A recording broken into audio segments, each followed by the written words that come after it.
Hey guys, what's going on? Chinippers here. Welcome back to the channel. And in today's video, we're going to be talking about the various different ways that certain practice servers will actually trick their players into thinking that their server is better than it actually is. Now, what exactly do I mean by that? I mean servers which are server-side giving you an advantage or a perception of an advantage, and the player has no idea, and they think they have this advantage, and they have no idea that the server is actually giving them this advantage. Now, there's a few different ways servers can do this, and by the way, I'm not going to be mentioning any specific practice servers in this video to avoid starting or a problem with the practice server, so just know that this is a pretty common practice in terms of the domain of practice servers. However, not every server does this, but then again, a lot of servers do, so yeah. Without further ado, let's get right into it. So in Minecraft, ping has a relative effect on the player.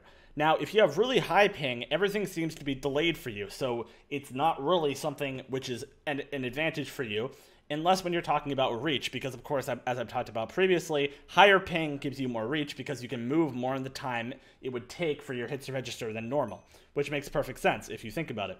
However, most players are going to want to have low ping, and the reason for this is the less time it takes for the server to register their hits, the more accurately they can track the opponent's movement. And that's because the server has to tell the other player where the player where the other player is. And if the person has a really high MS, that's going to lag behind what the normal player is going to see with low ping. So on practice servers, it's generally better to have low ping, although with high ping you do get more reach. Now, a server has a set location, usually. Unless it has different proxies. So some servers have an EU proxy, an NA proxy, an SA proxy, basically different servers around the world. But some practice servers will actually fake your ping. Now, the way they do this is they take the number, and by the way, ping is determined by keep alives, but that's a topic for another day. They take the number of your ping, and then they subtract a certain amount based on how high that number is. So if your ping is 300, they'll subtract 100 ping off of that, so you think you have 200 MS. So you play on that server, even though you have the same ping, it's just basically just spoofing the ping. It's a ping spoof, server side, telling the player that they have lower ping than they actually have, so more players play on their server.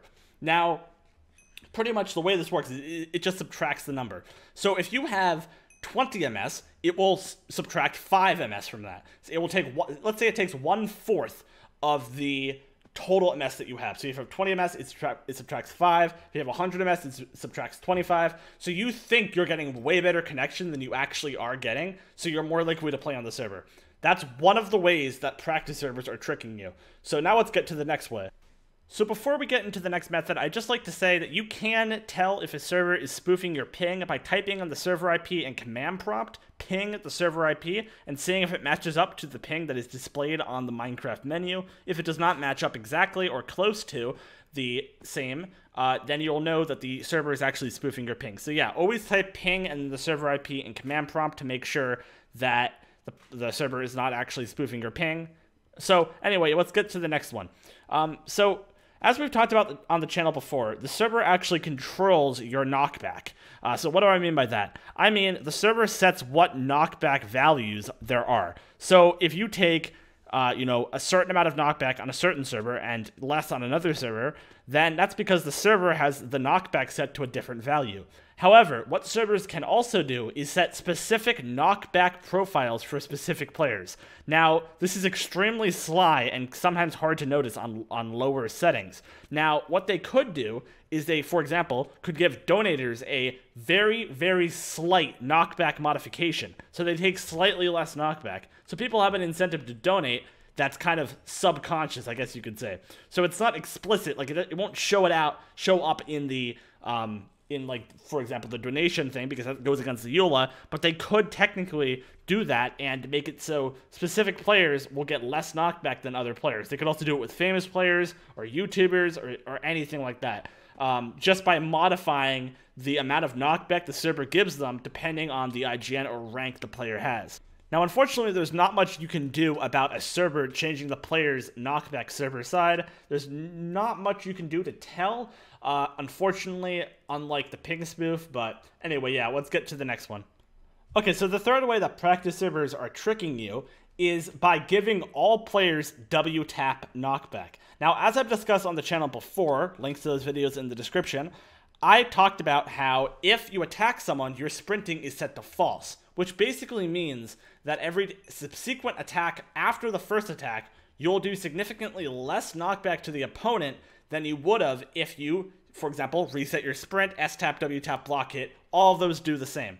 So, what do servers do to try to trick you into thinking that you're W-tapping or getting better hits when you actually aren't?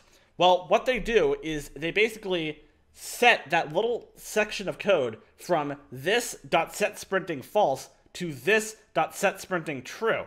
Now, what that will do is will make it so your sprint does not reset when you attack someone. So you will constantly get the W-tap knockback on your opponent no matter when the hit occurred. Now, why is this going to be something that's going to improve hit detection or whatever on the server? Now, why would a practice server want to do this? Well, they want to do it for two different reasons. The first reason is it will make everyone's hits feel really smooth because you're getting that nice W-tap knockback without putting in the effort to actually W-tap. And lots of servers do this and get away with it, and unfortunately there's not much you can do in terms of trying to figure out client side whether or not someone is, or the server is actually doing this. The best way you can figure out if the server is doing this is by W-tapping and seeing if W-tapping is giving you more knockback than you were without W-tapping. If it's the exact same, then the server is basically spoofing your sprinting, and basically it's going to be setting your sprint to true server side, which is causing you to think that you're getting better hits and knockback than you really are. So, without further ado, let's get to the next category. So this final method of tricking the player is a bit less common, however, it is still possible with the Minecraft spigot and code. Now, what this is it's basically a server-sided misplace. Now, you heard me correct there, server-sided misplace. It's a real thing. Let me explain. So, Misplace is a hack that basically changes where the opponent appears on the screen. So, if you use Reach, for example, the Misplace will move the opponent closer to you, so it appears that you're just getting the normal reach distance, but in reality, you are getting a reach hit server side. However, a server can also spoof your position and trick the opponent or any other player into thinking that you're hitting them from farther away. It's basically a server-sided reach. However, it's a bit more discreet because the player recording and the player in the first-person point of view attacking the player who has misplaced, or attacking the person who has misplaced who is attacking the opponent will not notice that they actually have misplaced. The only thing that they'll notice is that the opponent will be getting really bad hits on them, so it will look like you're getting really good combos. So how exactly are servers doing this, you might say? Now, there's two different ways that servers will accomplish this. The first method is to move the opponent closer to you, server side. Now, this will make it look like you're getting way better reach on your opponent than your opponent can get on you, because you're now able to get 4 block hits client side, but on your recording screen, you can't even tell because the opponent is basically misplaced towards you, server side, using server side position packets. Now, unfortunately, it's pretty difficult to tell if the server is using this method. The best way you can tell is get your friend to record how far you're hitting them from. And from that, if there's a huge difference between what the person looks like on their screen versus the opponent recording, and of course there's going to be some things in combos where like that happens normally, but what I'm trying to say is if both players are standing still, and on your screen you're 3 blocks away, and on the other person's screen you're 5 blocks away, then you'll know that the server is definitely modifying your position. But yeah, let's get to the next way they actually do server-side misplace, because this one's a bit more discreet. Now, the next way the servers will accomplish this misplace effect is by moving your opponent farther away from you than what you see on your own screen. Now, the way they do this is by spoofing their position to be farther away server side than they see on their screen. So it will look like they won't be able to hit you when you're in their range. However, you will. So therefore, you get the combos and they don't. Now, many different servers will be able to do all these different methods in different ways. So this isn't a be-all, ends-all, compilation of all the different ways that practice servers are tricking you. The purpose of this video is really just to highlight the fact that practice servers and some other non-practice servers are actually using these methods to try to get players on their server and trying to compete the competition. So I thought I'd expose the methods because honestly, I want everyone to play fair, play on the server with the best plugins, and don't play on servers which are going to be using these methods, which are, pretty scummy. They're just basically tricking players into staying on their server. And honestly, if you do this, I really I resent you. So yeah, hope everyone has been enlightened by this video, and you will no longer be falling for bad practice servers, which are spoofing your ping, spoofing your knockback, spoofing your sprint, and giving you misplace. So I will see you all later. Peace out.